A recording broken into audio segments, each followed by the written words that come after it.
there. So I wanted to make a quick video to show you how to set up your own Google Classroom. So once you get into classroom.google.com and make sure you're in the Google account you want to be. So for example, I'm in my school one. You're then going to come over to the right hand of the screen and you'll see at the top there's a few different buttons. You're going to click the plus sign to create your class. From this plus sign, you can either join an already existing class or you can create a class. So I like to create a class, a separate Google Classroom for each of my sections of a class. So I would put like Core 1 English or Block 1 English. These are all just, like you can do them or you don't have to. Optional is the word I'm looking for. After you type in the name that you want to give your class, you're going to hit this create button in the bottom right hand corner of the box, and then it is going to create your class for you. When it creates your class, it's going to open up that class from automatically. If you look back at all of your classes, you'll notice it's right here at the beginning. So now you have your template for Google Classroom already ready to go. So now you're ready to start adding things in, adding students, all that jazz. So you can change the theme of your Google Classroom. You can select from a pre-existing theme. There's some really cute ones in here, and I really do like the pre-existing ones because they're very simple, and they also have the colors create like a color scheme for your class. So I could change it to this, and then the colors of my Google Classroom are going to change with that. You can also upload your own photo, either from your computer or you can grab it from your Google Drive. When you do this, though, sometimes it doesn't have like a matching color coordination thing. So if that's important to you, I would just go ahead and click from the themes that are already created. All right, so now that we have it looking like how we want it to look, let's talk about a few things we see here on the stream. So the stream is the first screen that pops up for your students when they get into Google Classroom. Stream is like where you want to post your announcements, reminders, things like that. So there's a few links on this page. Here is where you can type in your announcement. So maybe I want to welcome everyone to my class. All right. If you have more than one Google Classroom set up, you can select all of the classes you want to post this to, or you can just assign it to that one. And if you only have one class selected, you can also change it from all students to just like 2 or 3. So maybe you want to remind your SPED students that they have a breakout session today with their SPED teacher. So you could just select your SPED students that are going to that meeting and say, hey, don't forget you have a meeting today. And only those students would see it. Also on this screen, when you create classwork assignments, and I'll show you how to do that in a minute, when you put in a due date, that will pop up here. So students see their due dates as soon as you put them in here. Back to the announcement thing, because I just realized I didn't finish. You can also add attachments to your postings in the stream. So you can add something from your Google Drive, a link to another website, a file from your computer, a YouTube video. And when you click on inserting it from Google Drive, you'll see when it pops up that there's a couple different options. There's your recents, your whole drive, your shared drive, ones you've starred. And then you can also just upload files from here, just to make things a little easier. After you have your post ready to go, you'll see down here there is a post button, and the arrow next to it gives you a few more options. You can schedule it for a specific date and time. So maybe I wanted to wait until the 31st and I wanted it posted at 8 a.m. Then I can schedule it for that time by clicking here, and it won't post in the stream until that time. You can also just save the draft, so it's not scheduled for a specific time, but you just want to come back later and finish it yourself. You can save your draft, or you can go ahead and post it. And when it posts, it's going to pop up in your stream, just like that. When it pops up in your stream, there's some buttons on the side to edit, delete, or you can copy the link. On the screen as well, underneath the name, you'll see the class code. So you would want to display this or share this with the students you want to join your classroom. You can also copy the invite link and send that through an email to parents and students.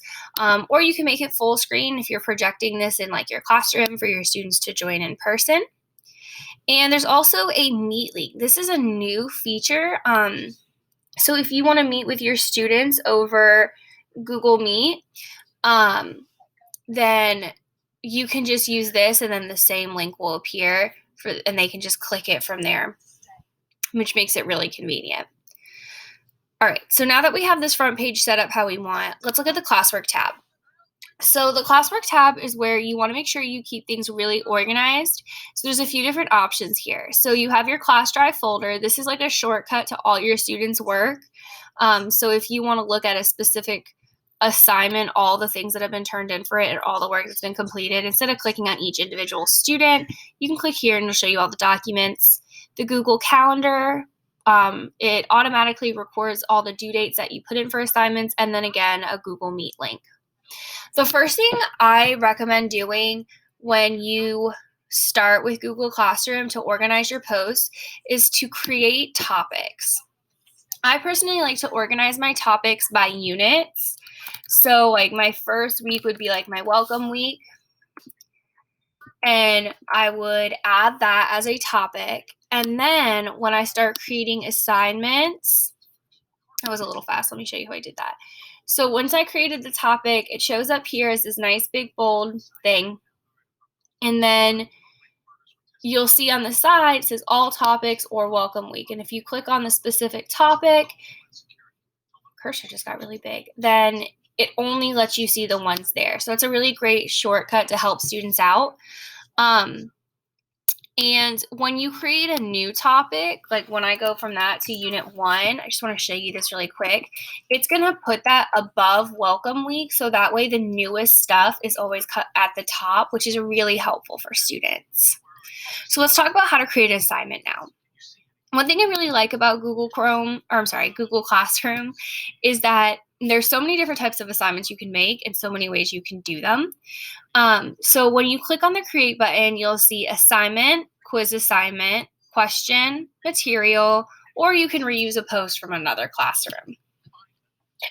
So let's just say, for example, you want to assign your students a story to read and annotate because they know how to do that. So what you would do is you would click on assignment and you would give it a title. So maybe like, I like to make my titles descriptive of the assignment and include the date that they're supposed to do it. That's something that really helped with virtual learning. So, so maybe this is for the first day of school, September 8th, 2020, or if you want to make it super short, you can do 9/8/2020 to keep it simple. And then I would give it a descriptive name, like introduce yourself. Maybe they're going to make something cute to introduce themselves. Then here you want to put instructions. This is optional, but I really suggest doing that, especially if it's virtual, so that way the instructions are in multiple places and they get into a really good habit of finding those instructions and reading through them. And I recommend listing them out as a numbered list or bullet points instead of writing a big paragraph. And then I usually do like a reminders type of thing near the bottom to just remind them to like make sure you hit submit. Return it. Okay, because sometimes the kids will forget to turn in their work and they have it done, which is frustrating for everybody. So after I have my title and my instructions, there's 2 links at the bottom. You can create a new doc, slides, sheets, drawings, forms, and it just creates a blank document. that opens in a new window. And from there, you can go ahead and set it up how you want. I'm going to call it Intro to Self. And then I can put whatever I want in my boxes. So maybe they're going to do like a chart. Computer just glitched. There we go. So maybe they're going to make a chart, and in the middle is going to be their name, and around it they're going to put stuff, right? I just made that up, but that's okay. Once you close out of it, it is automatically saved to here. Now, this is a really important step. If you want a student to have their own file, like their own document that only they can edit and see, and then they turn it back into you, you have to change the settings while you're creating the assignment. You can't go back and edit it and change this. So if you want the students to be able to have their own copy that only they edit, you want to make a copy for each student. There was very, very seldom an opportunity where I was like, oh, I want all the kids to see the same exact thing. I wanted them all, like a worksheet. I wanted them all to have their own that they wrote on. So I have to click make a copy for each student. So now when I post the assignment, it's going to make a blank. It's going to make a copy of that document, like that template I just made, and it's going to push it out to each student in my Google Classroom. You can also set it to where they can view the file. So if you just want them to see it but not be able to change anything on it, then you would click this. This works good if you are sharing a text with them or something, or they can edit the file. Be careful with this one because this only makes one document. It's only that one document, and every student is editing the same document, so it gets kind of messy. So go ahead and put it on make a copy for each student. You can also add an already existing template or a link or a file from your computer or a YouTube video. The YouTube option is really great. It just makes it super easy. And when you're doing this through a school account, it kind of filters out anything that would be inappropriate, for lack of a better word, or things that may get blocked, maybe problematic. Or you can go ahead and copy and paste your own YouTube URL here if you have a video already picked out, and then you just click add and it adds it in. Super easy, lots of great features. It's really great. The link is good for if you're attaching a Nearpod or if you want them to go to a specific Flipgrid. Works great. Now let's talk about all this stuff over here. So you can select all the classes you want to assign it to. So for example, last year I had English 8 Core 1, Core 2, Core 3. And if they were all 3 classes were going to do the same assignment, I would just select all 3 to be able to assign it to all 3 classes. If you only want it for specific students, you can only do one class at a time, but you can click on where it says, here, let me do this. Oh, I can't. You could click here, remove where it says all students, and just select the students you want. So maybe your SPED collaborating teacher only wants a certain group of kids to have a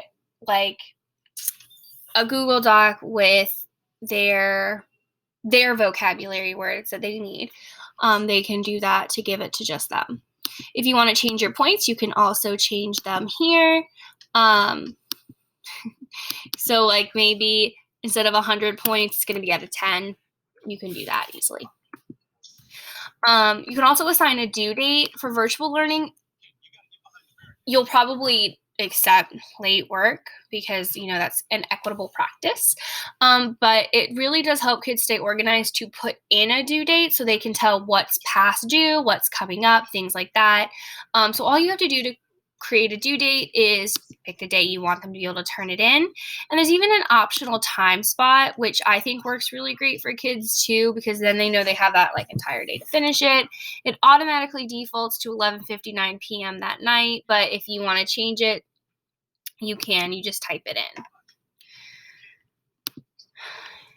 Now, this is the part that's really important because this is going to help you keep your Google Classwork tab really streamlined and really organized. You want to choose a topic. So remember, we created those topics earlier. We had like welcome week in unit 1. This is a welcome week activity, so I want to click on welcome week and put it under there. If there's going to be a rubric for this assignment, which most assignments probably do have some sort of rubric, you can click rubric and attach it. You can create a new one, reuse a rubric, or you can import one from Sheets. So if you have like a, like if you already created a one for like Goobric or something like that, you can just pull it in from there.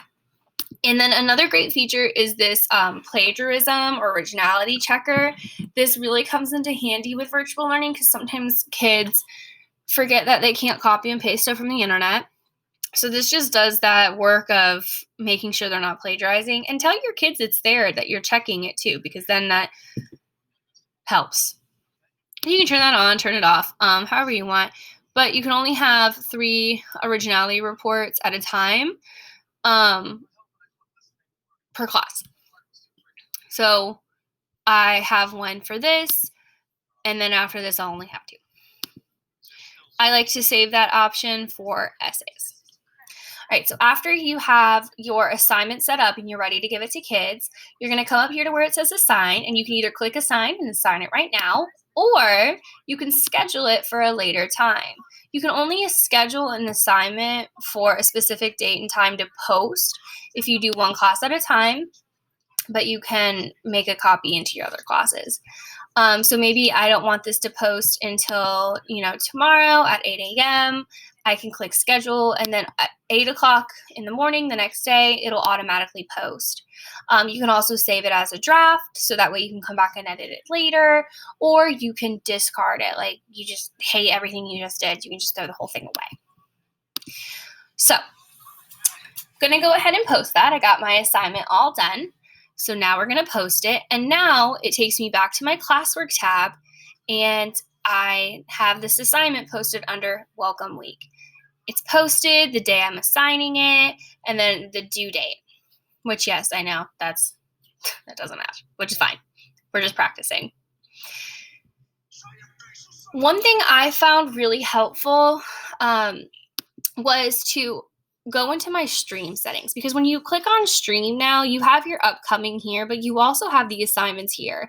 And my students fell into a trap where instead of looking at the classwork tab to figure out where their work was and how to find their work, they would try to shuffle through the stream, and it was really messy and they got really confused.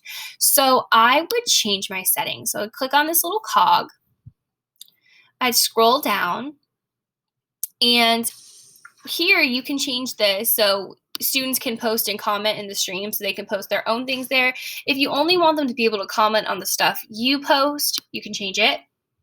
Or if you have a class that, is really not at that maturity level to be able to comment publicly in the stream, then you can click only teachers can post or comment. I usually do students can only comment because they don't really need to make their own post, but I do want them to be able to ask questions on my post. But the thing that really helps a lot is this classwork on the stream part. Instead of showing condensed notifications, I'm going to hide them. So then that way, from the very beginning, and I'm going to click save. That way, from the very beginning, they're not trying to find their classwork here, which gets really messy and really confusing the more the year goes on. They get into a really good habit of clicking on the classwork tab and finding the work they need to do because it's organized here, but you can't organize it here. This is the only organization we got going on there. So now that we've created topics, we've created assignments, we've personalized them, let's talk about how we get some people in this classroom. So at the top, there's a people tab. You can add another teacher. So if I want to add, I have a co-teacher, his name is David Hudson. I can find him and I can add him. I'm not going to add him right now because this isn't a real class and I don't want to confuse him. But I could click his name and it'll pull him into my class. It'll send him a notification that I'm adding him on as a collaborator. And then he'll have the same options that I have. He can post, he can upload materials, all that jazz. To add students, you can click on the little People Plus button. There's the invite link, so you can send this to parents and students, or you can type in their name. I found that like when I have a new student, especially like a new ELL student, sometimes it's hard to kind of like navigate them virtually for that. So I would type in their school email and it would send them that invite link to make it easy. And if you're trying to do all your students at one time, you can easily go into your stream and, like we said earlier, just project your class code or put it on your class website and they can pull it from there and type it in. And they join your class the same way you created one earlier. When they go to classroom.google.com, they'll have a plus sign in the upper right-hand corner. They click on the plus sign, they click join class, and then they type in that class code. I obviously can't join my own class. As students join your class, their name and email and all that jazz will pop up here, which is great. Also on this screen, and I can show you what it would look like with another class.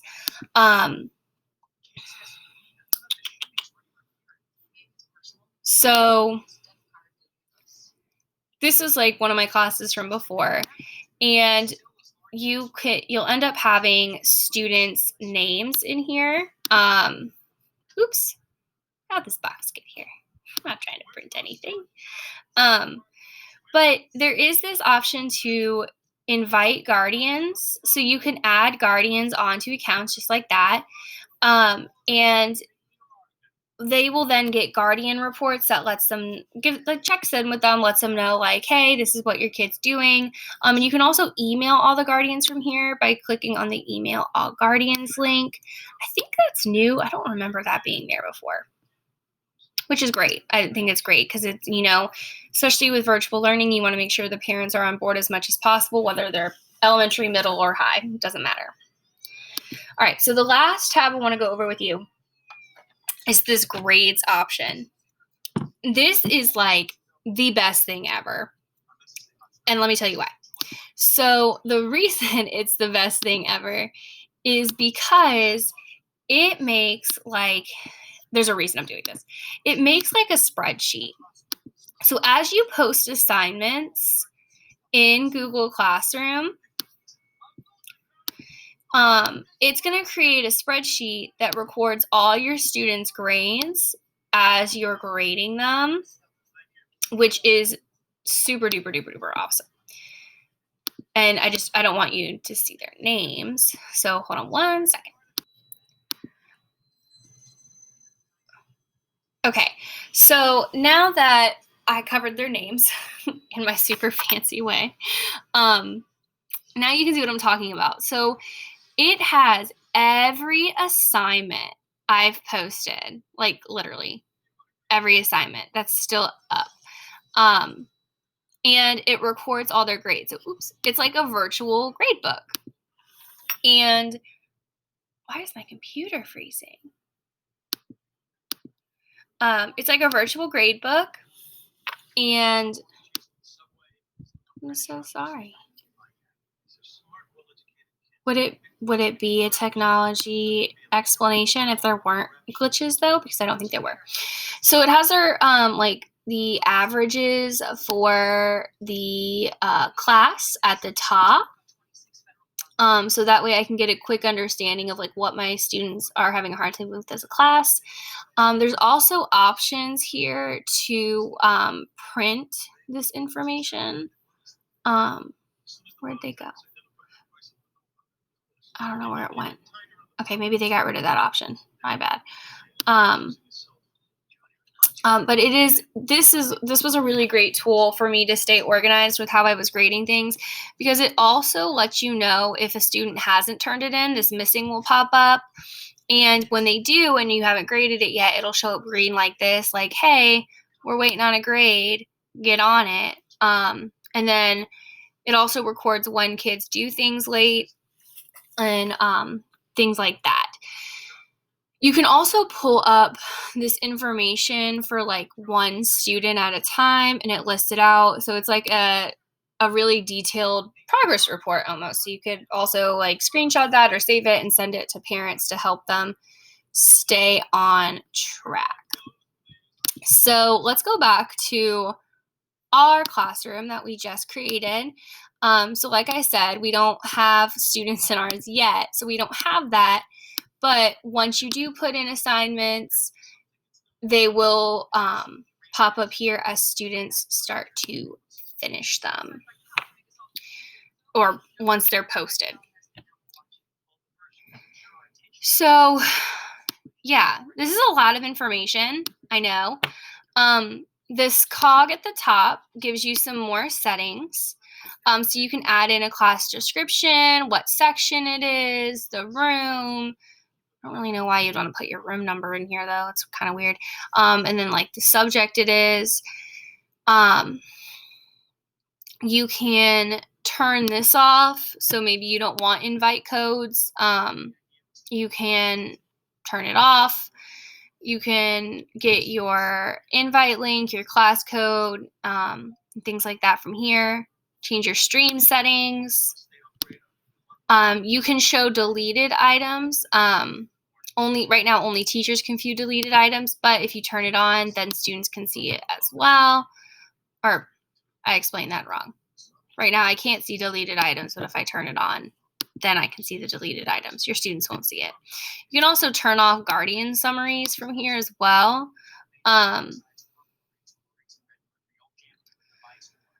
So when you turn this on, or if you click see example, you can see an example, but it tells you that they get a summary of their students' work. And this is an example of what that would look like. Just kidding. It gives you more information about it. And you can also have the option to add this to all the classes that you teach. You don't have to go into all of them individually, which is nice. You can also generate your Meet link from here, and you can make that visible to students. So if you have if it's virtual learning and you're supposed to meet with Core 1 every day from 9 to 10, for example, you can go ahead and set that up, make it reoccurring, and so forth. And then with grading, you can change it so that it's by total points or weighted by category, or there's no overall grade, and you can turn it on so that they see their overall grades. And then you can also add grading categories in. I would only play around with this if your school's grading system is through Google Classroom. We didn't use that. We used Synergy or SIS, and so we just ignored this and put it all in there because parents could see it from there. You want to make sure you click the save button after, and then you are ready to go. It's really easy to set up. It's not like super duper complicated. It's very self-explanatory. My biggest advice is keeping this organized. And you don't even have to do it by units. You can do it by week if that's easier, but the newest stuff is always going to show up at the top. I wouldn't try to rearrange that. It'll just be more time consuming later. I would just have the newer stuff at the top of each unit, so that way it's easy for your students to understand. I hope this video helps. Remember, Google Classroom it's going to be really easy to use. The more you play with it, you're not going to break it. And please reach out if you have any questions or need any help. I am here for you. Thanks.